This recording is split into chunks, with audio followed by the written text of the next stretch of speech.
keterangan masing-masing yang paling tidak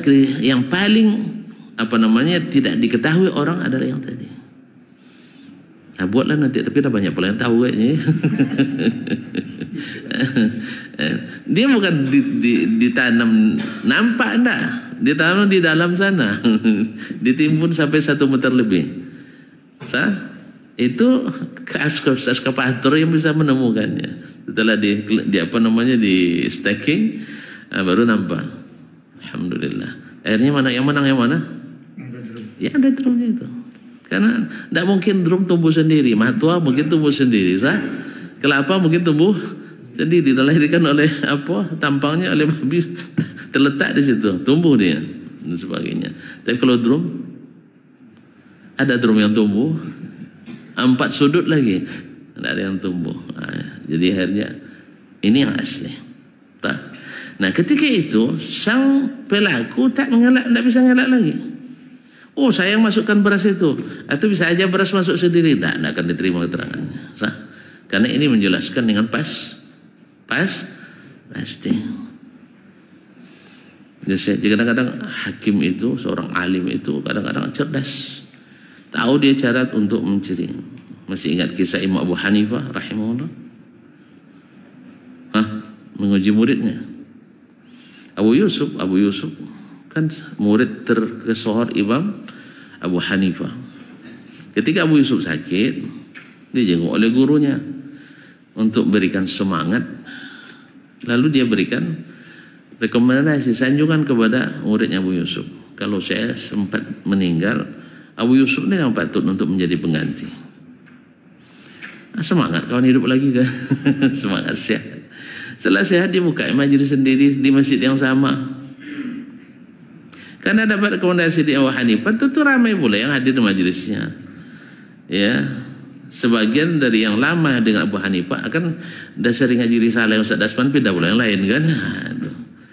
Akhirnya pada berkurang jemaah Imam Abu Hanifah rahimahullah. Akhirnya dia utus seorang.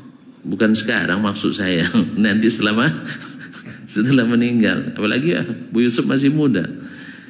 Kirimnya orang untuk mengetes. Yaitu sebuah kasus. Apa itu? Ada seseorang menitipkan pakaian mahal ke seorang penjahit. Masih kan? Tak saya lanjutkan lagi. Masih lupa. Penjahit untuk dibuatkan baju jubah. Nah, karena pakaiannya itu bagus, sang tukang jahit sengaja memperlambat supaya orang terlupa. Akhirnya lama orang itu baru datang, dia minta pakaiannya, jawabannya tidak ada, bapak pengen pakaian sama saya.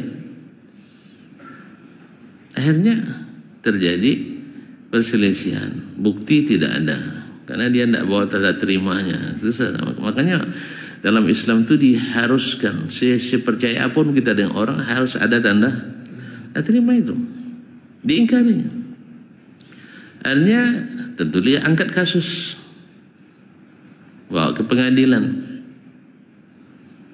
Nah, pertanyaannya, kata Abu Hanifah, nanti kalau jawab, apakah sang penjahit berhak nak mendapatkan upah setelah diketahui benar dia ada di pengadilan, diputuskan memang benar bahwa orang ini menerima bahan tadi, terbukti. Nah, dia ngaku. Nah, cuma sekarangnya berhak enggak dia dapat upah? Kalau dijawab oleh dia nanti berhak, bilang salah. Kalau dia jawab tidak berhak, bilang salah. Dua-duanya salah. Gimana? Ini yang memang disinilah kelebihan sang guru. Murid memang dari secara teori bisa aja, tidak mungkin salah dua-duanya kan. Tapi Abu Hanifah bisa mengerjain muridnya ini, Abu Yusuf rahimahullah. Artinya kalau dia bilang berhak salah, kalau bilang tidak berhak tetap salah. Datanglah orang tadi menyamar ke majelis itu, nanya Cik Syekh, silakan. Kita kan kisah kronologis. Dia bilang berhak. Salah sih kita. Hah? Pikir lagi, oh iya ya, tidak berhak. Salahnya. Akhirnya Abu Yusuf kan cerdas juga. Siapa dulu dong gurunya kan? Kamu bukan sembarangan orang, pasti ada yang ngutus katanya. Akhirnya dia paham, pasti Buya yang ngutus itu katanya. Akhirnya Abu Yusuf pergi ke majlis Abu Hanifah, dia tinggalkan majlisnya. Lalu dia datang depan beliau berpaling dan sebagainya. Akhirnya baru dia sadar bahwa gurunya belum mengizinkan dia buka majlis baru. Akhirnya besok dia bubarkan lagi masuk ke majlis gurunya Abu Hanifah rahimahullah. Kenapa salah? Berhak salah, tak berhak salah. Ada sesuatu catatan yang harus dalam hukum berpengaruh. Apa kata Abu Hanifah rahimahullah? Kalau dia jubahnya dijahit ukuran sang punya pemilik asli, kan itu kan diukur tuh. Kalau dia menjahit pakaian yang jadi itu sesuai untuk orang yang punya bahan, maka dia berhak dapat upah. Kenapa? Karena dia berniat menjahit untuk sang pemilik. Sah? Berhak dapat upah. Tapi kalau baju bahnya bukan ukuran sang pemilik, ukuran dia, berarti tidak berhak. Kenapa? Dia menjahit untuk dirinya sendiri. Menjahit dulu sendiri dapat upah. Enak aja, bapak jahit baju untuk bapak, saya bayar upahnya. Tidak masuk, sah? Jelas? Nah, jadi begini. Jadi ada masalah-masalah yang hanya fuqaha yang paham. Orang-orang yang faqih, Allah lebihkan ilmunya yang paham. Kalau kita katakan ya berhak. Apa sebab? Dia sudah menjahitkan pakaian. Tapi kita tidak melihat dia menjahit untuk siapa. Menjahit untuk siapa. Maka disinilah niat berpengaruh. Niat sangat berpengaruh. Baik, lanjutkan dia. Jadi atau iqrarin min khasmin bihi aqra indahu, atau ada pengakuan dari pihak yang berperkara di sisi atau di depan sang hakim. Wa umpizal hukma wa anfazal hukma fihi, dan dia mengeksekusi hukum itu pada masalah ini. Falamma kana yalzamuhu bi khabari ay yunfizahu bi ilmihi kana bi ma'na al mukhbiri bi halalin wa haram. Tatkala dia berkewajiban melaksanakan hukum itu berdasarkan berita dan berdasarkan ilmunya, maka ini semakna dengan orang yang memberikan berita tentang halal dan haram. Qad lazimahu ayyuhillahu ayyuharrimahu, maka dia mesti setelah menerima berita itu menghukum halal dan menghukum haram, sebagaimana dia telah menerima berita dari saksi menghukum salah atau menghukum benar. Dari sisi ini sama antara kesaksian dengan khabar. Sama antara kesaksian dengan khabar. Bima syuhida minhu, dengan kesaksian dari orang tadi. Sekarang masuk perkara lain yang dibahas oleh Imam Syafi'i rahimahullah. Mungkin ada yang bertanya di waktu itu. Walau kana al-qadhi al-mukhbir an syuhudin syahidu indahu ala rajulin lam yuhakam ilaihi. Andainya seorang qadhi yang memberitakan dari beberapa orang saksi yang menjadi saksi di depannya terhadap seseorang, lam yuhakam ilaihi, tidak diangkat perkaranya kepadanya, au iqrarin min khasmin, atau pengakuan seorang atau salah satu pihak yang berperkara, tapi qadhinya bukan dia, perkara bukan perkara kasus yang diangkat ke dia. Pak nih, sekarang di mahkamah itu ada beberapa orang hakim, qadhi, jelas. Nah, qadhi ini sampai kesaksian masalah ini kepadanya, tapi perkara bukan perkara yang dia hakimnya. Perkara bukan yang dia hakimnya. Ada begitu? Ada kan? Baik. Atau yang satu ini mengakui bahwa begini-begini. Misalnya mengakui bahwa dia yang mengambil. Misal, la yalzamuhu ayyahkuma bihi. Tidak mesti dia menjatuhkan hukum dengan itu. Apa sebab? Perkara tidak diangkat kepadanya.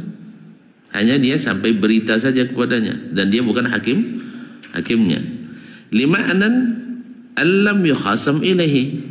Alasannya karena perkara ini tidak beliau yang harus memutuskan. Paham tak? Agak bingung juga ya. Iya sama, saya awal membaca berkali-kali saya baca. Kalau tidak paham sekali wajar itu, 40 kali kita ulang. Ya, ini kan masalah rumit juga. Limanan alam yukhasam ilaihi. Au annahu mimman yukhasumu ilai ghairihi. Karena perkara bukan perkara dia. Kasus bukan terregistrasi untuk dia memutuskan. Walaupun dia punya ilmunya, dia tidak boleh memutuskan. Artinya apa? Seseorang tak boleh sembarangan memberikan saksi kalau tidak diminta kesaksian. Seorang tak boleh membuat keputusan kalau belum ditanyakan kepadanya. Karena termasuk tanda-tanda kiamat, orang tak diminta jadi saksi, tiba-tiba maju menjadi saksi. Orang tidak minta fatwa, lalu dia pula yang memberikan fatwa. Ini maka kacau kita. Fatwa itu ada muftinya. Jelas? Ini dalam mufti ada pula mufti. Kadang-kadang ada juga masalahnya juga, kadang-kadang mufti itu masalahnya. Mufti yang mengikuti arahan pesanan, sebenarnya tekanan. Seperti yang kemarin terjadi di berbagai dunia Arab, ya ketika pemimpin-pemimpinnya berhadapan dengan para pendemo, keluar fatwa, tumpahkan darah mereka. Subhanallah. Jadi pendemo ditafsirkan dengan khawarij. Tidak, salah. Walaupun salah satu metode khawarij adalah mendemo, tapi tidak setiap demo adalah pemberontakan. Itu harus dipahami. Jadi khawarij halal darahnya, iya. Tapi pendemo, ini hukumnya beda. Kadang sebagian tidak, tumpahkan darahnya. Auzubillah. Seperti mufti Suriah sebelum sekarang ini, yang di Ahmad Hasun, dia halalkan pemerintah untuk mengebom dengan bom-bom kimia. Karena itu kehendak pemerintah supaya legal orman. Dulu mufti di Mesir menghalalkan menembaki para pendemo waktu itu. Ketika Mursi diturunkan, mereka ingin dikembalikan pemimpin yang sah, diturunkan dan sebagainya. Dianggap oleh mufti yang pro dengan yang pemberontak. Yang pemberontak sebenarnya yang sekarang itu. Akhirnya karena dia pro, dia fatwakan pula halal darahnya ditumpahkan. Sayang yang berfatwa itu jadi rujukan besar buka ahli di Indonesia. Allah musta'an. Yang sangat gencar memusuhi apa yang mereka sebut dengan gerakan Wahabi. Padahal adalah gerakan dakwah Nabi sallallahu alaihi wasallam. Ma'asyar kiram. Balik sini. Jadi tidaklah hak dia untuk memutuskan. Aw annahu mimman yukhasumu ila ghairihi, atau kasusnya diangkat ke lain. Ini belum diangkat kasusnya, atau diangkat kasusnya kepada qadhi yang lain. Fahakama bainahu wa baina khasmihi ma yalzamu syahidan yashhadu ala rajulin ay ya'khudha minhu ma syuhida bihi alaihi liman syuhida lahu. Maka ketika dia hukum di antaranya dan lawannya berperkara ma yalzamu syahidan, sesuai dengan yang harus dilakukan oleh seorang saksi, yashhadu ala rajulin, yang memberikan kesaksian yang memberatkan seseorang, ayyakhudha minhu, bahwa hakim mengambil daripadanya, ma syuhida bihi alaihi, itu kesaksian yang memberatkannya itu, liman syuhida lahu, untuk memenangkan lawan yang lain. Kana fi ma'na syahidin inda ghairih, ini kesaksian hakim yang diterima yang tadi sama dengan, semakna dengan saksi lain di sisinya. Falam yuqbal, maka ini tidak diterima, qadiyan kana aw ghairahu, baik dia qadi atau selain qadi, karena dia bukan yang berkompeten di situ. Illa bi syahidin ma'ahu, kecuali ada saksi lain yang menguatkannya. Kama law syahida inda ghairihi, sebagaimana kalau dia menjadi saksi di sisi orang lain, lam yaqbalhu illa bi syahidin, tidak juga diterima kecuali ada saksi lain yang menguatkan. Wa talaba minhu ma'ahu ghairah, dan dia minta yang lain juga jadi saksi. Wa lam yakun li ghairi idza kana syahidan ay yunfidha syahadatahu wahdah, dan tidak boleh bagi yang lain itu untuk idza kana syahidan, ketika dia disaksi, untuk mengeksekusi kesaksiannya sendiri. Tidak bisa dia menjadi mengeksekusi secara tersendiri. Artinya apa? Bahwa ilmu yang diterima oleh qadi yang bukan dia sebagai pemutusnya, sama kedudukannya dengan saksi menerima kesaksian dari yang lain. Yang seperti ini tidak diterima karena harus dikuatkan, karena dia bukan saksi. Dia bukan saksi, tapi menerima berita dari saksi, dan dia bukan hakim yang akan mengeksekusi. Bukan hakim yang akan mengeksekusi, maka diperlukan saksi yang asli yang melihat atau menyaksikan kejadian perkara tersebut. Nah, yang seperti ini terjadi perbedaan antara hadis dengan kesaksian, karena kesaksian harus melihat langsung, sedangkan hadis tidak mesti melihat langsung. Adanya ada orang yang menyampaikan hadis yang menjadi saksi atas terjadinya kejadian, lalu dia riwayatkan, lalu atau terima dari orang yang meriwayatkan tadi, maka itu boleh diterima. Misalnya hadis mursal, seterima atau seorang tabi'i menerima dari sahabat, lalu tabi'i ini menceritakan pada tabi'i yang lain, tapi yang lain ini langsung ke Rasulullah sallallahu alaihi wasallam. Maka yang seperti ini, bila mursil ini siqah, dia dapat dipercaya, walaupun dia bukan menjadi saksi bertemu dengan sahabat yang bersangkutan, tapi dia boleh meriwayatkannya dari Nabi alaihi salatu wassalam. Makanya yang seperti ini, mursal seperti ini, kata sebagian sahabat di antara Imam Syafi'i, diterima dengan syarat diriwayatkan secara musnad dari jalur yang lain. Nanti kalau diteliti, maka akan ditemukan ternyata hadis ini asalnya dari sepulan, dari sepulan musnad sampai ke Nabi alaihissalam. Tiba-tiba sepulan yang mendapatkan hadis itu daripadanya meriwayatkannya secara mursal. Blank juga, ya, diulang juga, nanti aja lah, nanti lama kita. Nah, taib, berkata Imam Syafi'i rahimahullah, subhanallah, waktu pun cepat sekali. Taib. Qala akhbarana Sufyan wa Abdul Wahhab, telah menceritakan kepada kami Sufyan bin Uyainah Al-Hilali Abu Muhammad Al-Makki, wa Abdul Wahhab, dan Abdul Wahhab yaitu Abdul Wahhab bin Abdul Majid Al-Thaqafi, an Yahya ibn Sa'id, dari Yahya ibn Sa'id Al-Ansari, Yahya ibn Sa'id Al-Ansari min sigar at-tabi'in, an Sa'id bin Musayyib, dari Sa'id bin Musayyib sayyidut tabi'in, anna Umar bin Al-Khattab, bahwa Umar Al-Khattab radhiyallahu anhu qadha bil iham bi bi'am 15. Umar Khattab menghukum perkara bila seseorang memotong ibham, ibu jari. Apa dietnya? 15 ekor onta. Di 15, 15 ekor unta. Wa billati taliha bi ashr, telunjuk 10. Wa bil wusta bi ashr. Kalau jari tengah yang cacat dietnya 10 ekor unta. Wa billati talil khinsar bi 9. Sedangkan jari manis 9. Wa bil khinsari, sedangkan kelingking 6. Total berapa? 50. 50 kan? Baik. Qala Asy-Syafi'i, berkata Imam Asy-Syafi'i, lamma kana ma'rufan wallahu a'lam.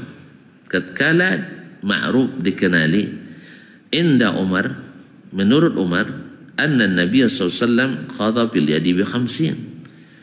Nabi sallallahu alaihi wasallam memutuskan hukum bila seseorang membuat cacat sebelah tangan, kan kalau mati kan kisas, tapi kalau anggota tubuh sebelah tangan ini cacat dibuatnya, itu dendanya 50 ekor unta dietnya. Wih, Masya Allah, kalau ini terapkan aman gitu ya. Iya tak? Makanya negeri paling aman adalah yang menerapkan hukum ini, yaitu Arab Saudi. Ini tidak bisa dipungkiri oleh negara manapun, karena yang meneliti adalah Badan Keamanan Dunia, Badan Kriminologi Dunia, mengatakan negara paling aman di dunia adalah Arab Saudi.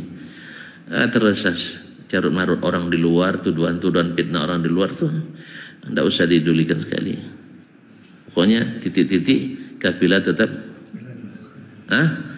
titik-titik kafilah tetap berlalu. Tidak bisa dipungkiri. Siapapun yang pernah tinggal, siapa yang pernah ke sana, nampak bahwa tak ada yang lebih aman seperti di sana. Bandingkan aja 1 menit di kota Chicago sebanding dengan 13 tahun di Arab Saudi. Ya, pokoknya sejelek-jelek mereka mungkin sebagus-bagus yang lain. Sejelek-jelek mereka sebagus-bagus yang lain. Kan sekarang kan heboh masalah konser dan sebagainya ya. Ya kita pasti tidak setuju. Tak ada ulama yang setuju, itu tak ada. Cuman antum suruh ulama angkat senjata, selesai masalah. Selesai. Dah berapa kali kita demo, tambah bagus atau tambah buruk keadaan kita? Cakaplah, tambah bagus tambah buruk. Iya, dulu gara-gara Soeharto bikin banyak utang, kita buat reformasi. Sekarang tambah banyak, tambah dikit utang. Iya nak? Tidak menyelesaikan. Makanya Nabi larang. Ketika orang mendemo Ali radhiyallahu an, sejak itu pecah umat Islam sampai hari ini. Pecah umat Islam sampai hari ini, tidak pernah bersatu lagi. Makanya kaum muslimin dan muslimat, penyelesaiannya adalah dengan kembali pada Allah dan Rasul sallallahu alaihi wasallam. Intinya kan ini sebenarnya, kalau diterapkan ini, tidak sembarang orang membegal, tidak sembarang orang jambret, sah? Iya, karena resikonya hilang tangan, Anda harus bayar 50 ekor. Pada yang jambret cuma 2 juta. Nanti harus bayar berapa? 50 kali unta berapa ya? Anggap 10 juta lah dulu. 50 juta. Mak banyak weh. 1 juta. Gaji setahun 50 jutanya. Itu mau. Makanya orang tidak sembarangan. Sah? Karena tapi diterapkan ya, bukan pencuri ayam masuk, ya pencuri ini tidak masuk, itu bukan itu. Diterapkan hukum berjalan. Ya, karena kalau yang tidak, ada yang sempat tidak menjalankan, dia pula yang kena. Ini nanti. Kalau sempat main-main dengan hukum, dia pula yang kena. Jadi oleh itu kaum muslimin, bukan dia main-main. Karena memang Al-Quran hadis tidak ada yang main-main. Sah? Kalau sudah berani Al-Quran hadis tidak ada yang main-main. Kalau masih main-main, tidak akan mau menerapkan Al-Quran hadis. Tarawih laju kan. Tidak ada di dunia tarawih yang selaju di Indo. Kayaknya orang-orang lain harus belajar sama orang Indonesia tentang tarawih paling laju. Coba dicatat dah Guinness Book ya. Guinness Book. Nah, kaum muslimin. Jadi kata Nabi SAW, ma'ruf, Umar tahu ilmunya secara global, dia tahu Nabi mengqisas satu tangan dengan 50, bukan qisas, menetapkan diat tebusan yaitu 50. Nah, wa kanatil yad 5 atraf. Sedangkan tangan itu punya 5 jari. Mukhtalifatul jamal wal manafi'. Berbeda keindahannya dan fungsinya. Tuan-tuan, ini semuanya ada fungsi nih. Tidak ada ini kurang, tidak ada ini kurang. Semua ada fungsi. Tidak usah saya sebutkan satu persatu, panjang lagi nanti. Terbit matahari, cari sendirilah. Semua sudah dijelaskan orang. Semua kalau ini nggak ada, tidak bisa. Pokoknya panjang. Nah. Ma'asyur kiram, ma'ruf masing-masing punya fungsi yang berbeda dan bentuk yang berbeda. Nazzalah manazzilaha. Sehingga Umar berijtihad memberikan masing-masing sesuai dengan kadar keutamaan kepentingannya. Ini ijtihad Umar. Fahakama likulli wahidin minal atraf biqadrihi min diyatil kaf. Fahada qiyasun alal khabar. Maka Umar menghukum bagi setiap anggota tangan ini, jari jemari ini, dengan kadarnya dibagi diat tangan tadi. Jadi diat tangan 50 dibaginya menurut kadar ini. Wa hadza qiyasun 'alal khabar. Ini qiyas dilakukan Umar padahal ada hadisnya. Ada hadisnya. Sebenarnya berlaku la qiyasa ma'an nas. Kalau ada nas tidak boleh berlaku qiyas. Tapi Umar kenapa melakukannya? Kita dengarkan. Falamma wajadna kitab Ali Amr bin Hazm fihi,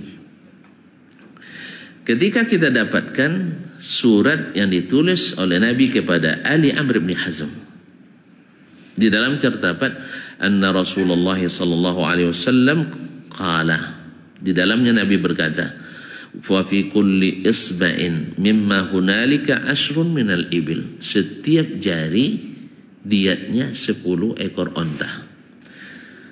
Sekarang ijtihad Umar berbeda dengan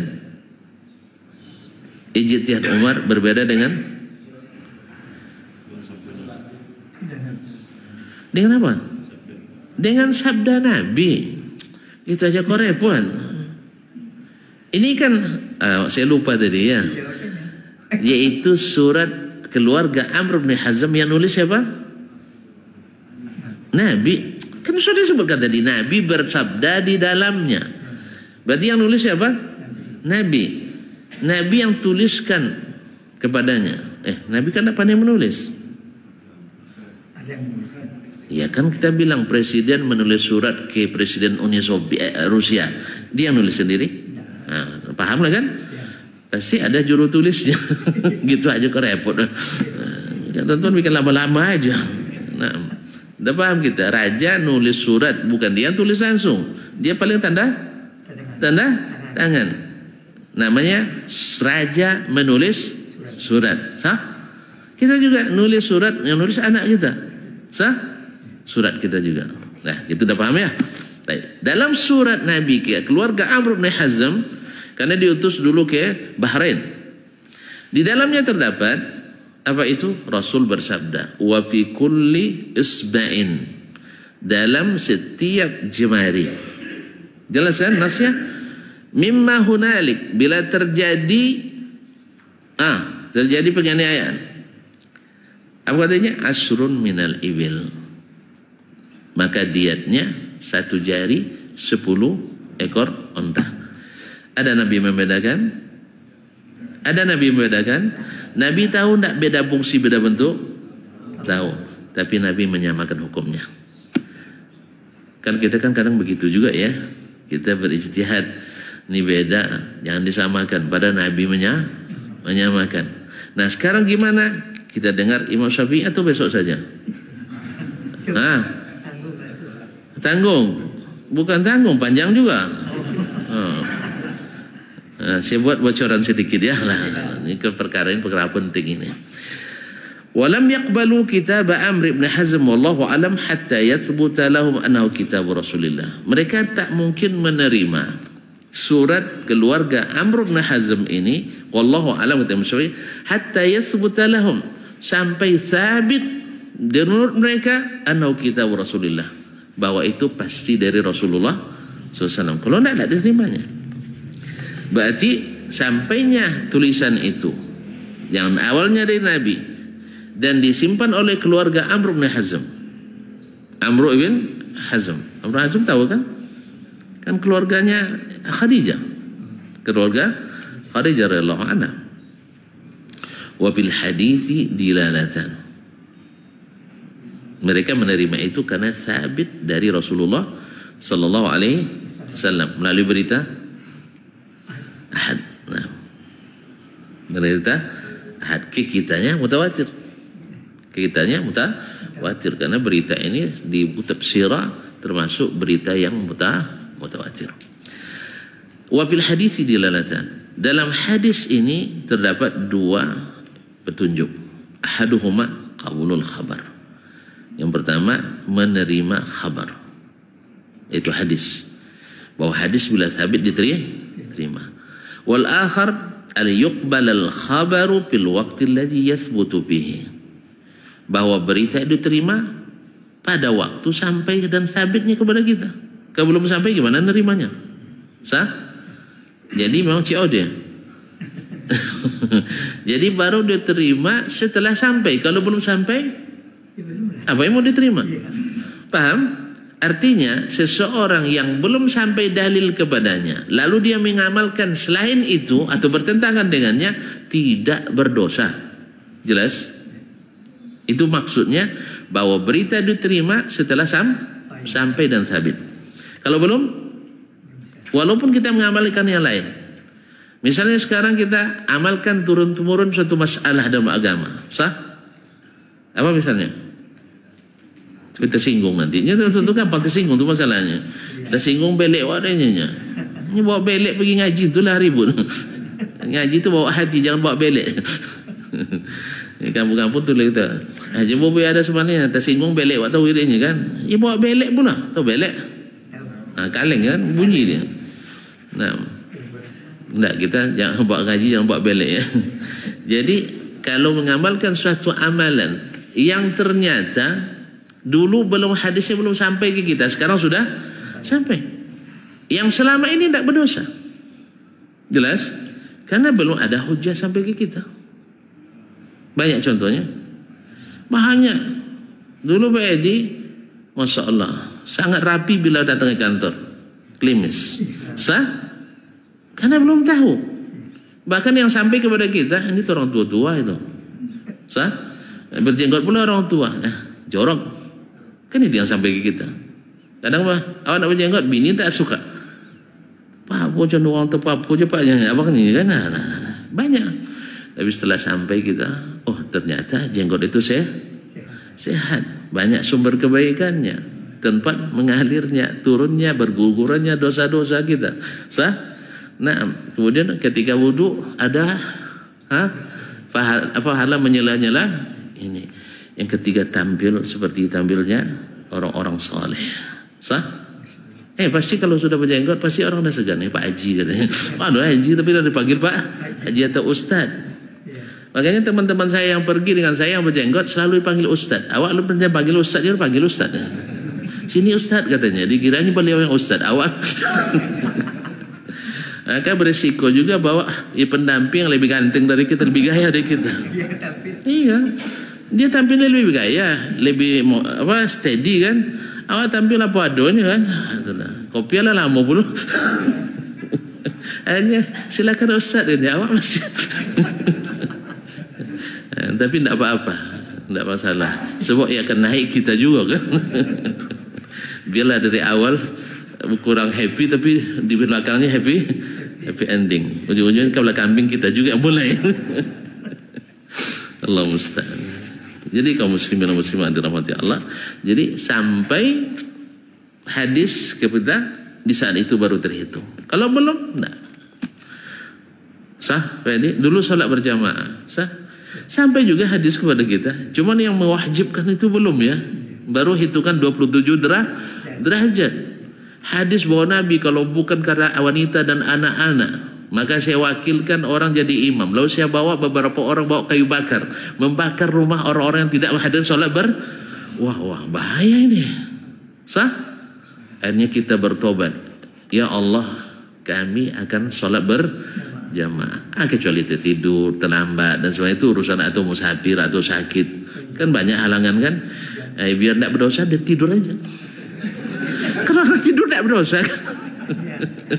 Iya, tapi jangan tidur-tiduran. Betul-betul tertidur. Jangan pesan sama istri, Dek kalau azan jangan bangunkan dia. Dia yang berdosa. Awak tidur, dia yang berdosa. Sama sekarang, tuan-tuan minum di depan saya, tahu saya ada di bulan Ramadan, wajib saya tegur. Antum tidak berdosa minum karena lupa. Kalau saya biarkan, saya berdosa. Dia yang minum, awak berdosa mau. Tentu kita ingatkan, Bapak puasa enggak? Kamu tak puasa rezeki itu kan lain. Wah Islam enggak ini kan? Saya orang Islam cuman enggak sempat merokok tadi. Jadi setelah sahur dah bunyi sirine, enggak sempat merokok. La haula wala quwwata illa billah. Naam. Ayuqbal khabar waktu alladhi yasbutu fihi. Khabar itu diterima di saat sampai dan sahih kepada kita. Wa illam yamdi amalun wa illam yamdi amalun minal a'imma bimithli khabar alladhi qabilu. Sekalipun para imam sebelumnya amalannya tidak sama dengan yang ada dalam khabar tadi yang terima. Paham tak? Sekalipun belum berlalu amal dari para imam seperti yang ada dalam khabar tadi yang mereka terima kemudian. Seperti Umar tadi. Umar memutuskan 13 10 9 6. Sah? Kan itu dia putuskan. Berdasarkan apa? Qiyas. Tentu yang lebih tinggi fungsinya, lebih besar gajinya. Kan itu berlaku. Itu sah saja. Sah Umar melakukan itu selama tidak ada nas. Tapi kalau sudah nas, kita lihat. ودلالة على أنه لو مضى أيضا عمل من أحد من الأئمة ثم وجد خبرا من النبي أن النبي صلى الله عليه وسلم يخالف عمله لا ترك عمله بخبر رسول الله.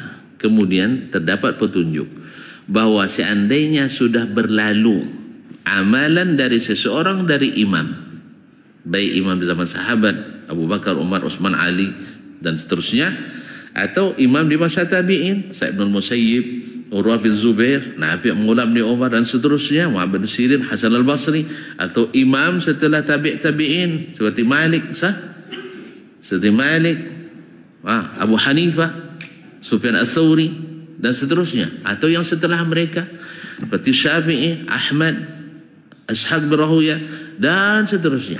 Bila amalan orang itu sudah berlalu, taib, summa wajada khabaran anin Nabi sallallahu alaihi wasallam, kemudian dia dapatkan berita dari Nabi sallallahu alaihi wasallam yukhalifu amalah, berbeda dengan yang dia amalkan. Apa yang dia lakukan? La taraka amalahu li khabari Rasulullah SAW. Dia mesti tinggalkan amalannya itu karena ada khabar dari Rasulullah sallallahu alaihi wasallam.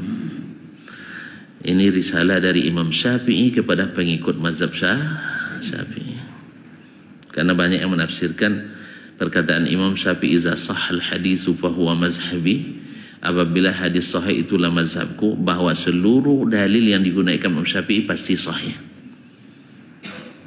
Ini pertama tidak sesuai dengan apa yang dia tafsirkan Imam Syafi'i sendiri dalam kitab-kitabnya. Yang kedua, bukti nyata tidak semua dalil yang digunakan oleh Imam Syafi'i hadis sahih. Kecuali yang tidak belajar kitab Imam Syafi'i. Apalagi kalau banyak ngambil dari Pak Pi. Nah, itu kan banyak gitu, ngambil dari Syafi'iyah bukan dari Imam Syafi'i. Sebenarnya kalau mau sebentar aja, tidak panjang-panjang, ada sebuah risalah dari As-Subki yang mensyarah perkataan Imam Asy-Syafi'i, idza sahal haditsu fa huwa mazhabi. Cuman masih manuskrip, Bang, masih makhtutat, waktu saya meninggalkan Madinah masih makhtutat. Apakah sudah terbitkan? Saya tidak tahu. Kalau ada yang tahu, tolong belikan untuk saya. Nah, soalnya nanti COD boleh. Nah, pas sampai ke saya bayar. Atau yang lebih bagus, ini hadiah untuk Ustaz. Tidak mahal doa. Nah, tapi isinya saya ada baca bahwa yang dimaksud dengan perkataan Imam Syafi'i idza sahal haditsu fa huwa mazhabi. Ini kan Subki kan salah satu imam mazhab Syafi'i. Bahwasanya maksud Imam Syafi'i bila pendapatnya bertentangan dengan hadis yang sahih dan hadis itu belum sampai kepadanya, maka dia siap pindah dari pendapatnya ke hadis ini. Jelas? Kecuali kalau hadis dah disebutkan oleh Imam Syafi'i, lalu dia takwilkan maknanya karena ada dalil lain yang menurut beliau lebih rajih misalnya, ini bab lain. Dan itu juga ada. Tapi dengan menafsirkan bahwa semua hadis yang dijadikan dalil oleh Imam Asy-Syafi'i mesti hadis sahih, ini tidak diterima oleh ahlul ilmi. Karena kenyataannya tidak seperti itu. Barangkali insyaallah pernah kita sebutkan ya, bahwa Imam Syafi'i menyetil salah satu hadis yang tidak bersanad atau hadis palsu. Kalau dia tahu itu palsu, dia tidak akan menyebutkannya. Makanya di situ dia tidak sebutkan sanadnya. Mungkin dengan harapan ada yang menyebutkan sanadnya dan atau ada yang menjelaskan tidak sahihnya.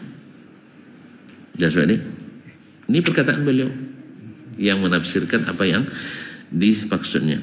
Jadi walaupun sudah berlanjut amalan seseorang dari seorang imam, tapi ternyata berbeda dengan hadis Nabi, maka dia tinggalkan pendapatnya dan dia amalkan hadis Rasulullah sallallahu alaihi wasallam. Berdosa dia selama itu? Tidak. Karena itu ilmunya. Maka kita, guru-guru kita yang dulu yang mungkin belum sampai kepadanya ilmu yang sekarang sampai pada kita doakan. Mudah-mudahan Allah menerima amalnya, karena itu yang sampai pada mereka. Mudah-mudahan Allah mengampuni kesalahan mereka. Bukan kita, berarti guru antum masuk neraka. Ya akhi, guru saya bersyahadat la ilaha illallah Muhammadur Rasulullah. Murid-muridnya yang berilmu banyak. Beliau yang mengajarkan asas-asasnya. Setelah itu, baru itu yang sampai pada mereka. Mohon maaf, harusnya namanya Muhyiddin jadi Mahyuddin. Coba yang kan? Tidak ada Mahyuddin dalam bahasa Arab yang saya ketahui ya. Mahyuddin tidak ada, Mahwuddin ada. Menghapus agama, tidak mungkin itu. Tapi sebenarnya Muhyiddin. Cuman orang dulu menulis ya-nya satu. Sampai hari ini masih banyak yang menulis ya satu. Harusnya kan dua tuh. Muhyiyun aslinya. Cuman karena berat bagi orang Arab dibaca yi saja. Tidak dibaca Muhyiddin, tapi Muhyiddin.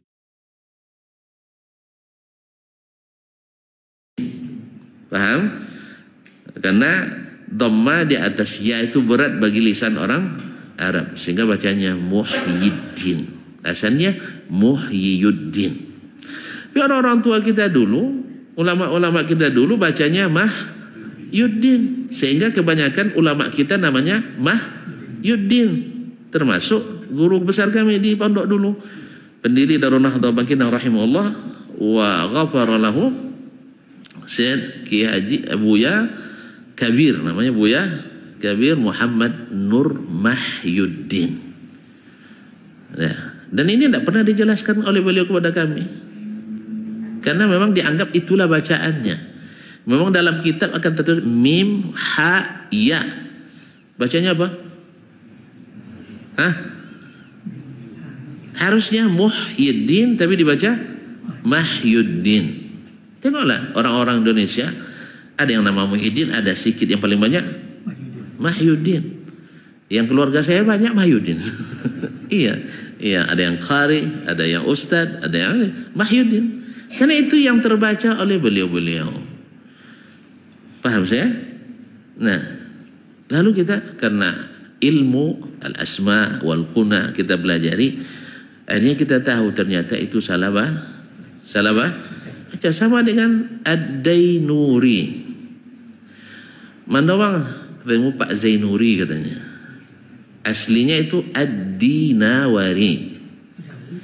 Jauh adanya, tulisan sama. Dibaca oleh guru-guru kami dulu Ad-Dainuri.